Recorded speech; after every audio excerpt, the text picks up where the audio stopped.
So imagine that your partner, spouse, girlfriend, boyfriend, whatever it is, approaches you and says, "Hey, would you like to have a threesome?" To which you decline, and then they get mad.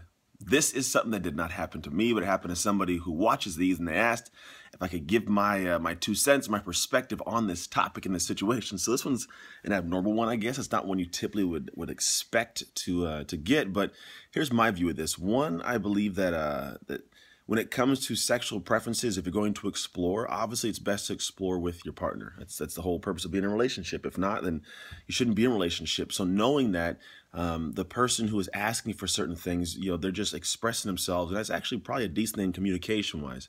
On the backside, if you decline that and someone gets angry and you guys haven't spoken about it, it may be a bad thing because it could build some resentment, and it may not be positive on the backside. So essentially, this person said no. Other person who had asked got angry, and it led to some I guess, negative situations or negative feelings from the whole thing.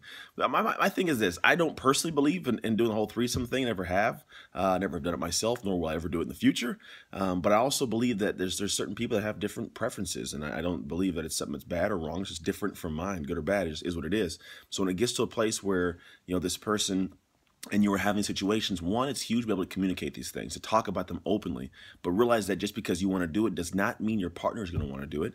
And if they don't, you can't hold them against them, because just as you want to do it, they may not want to do it. And it's not a bad thing. It's just a person's difference.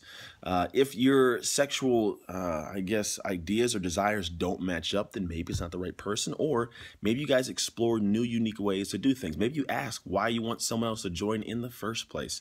But I think the biggest thing when a situation like that arises, to open up dialogue and just open up and be completely vulnerable and transparent and get very uncomfortable with the conversation to see what can happen on the backside and see where the roots of it all begin. Hopefully any of what I just said helped you in some way if you're watching this or if you're dealing with something like this. If it has helped you, share the video. And as always, good night, God bless, and go Ducks.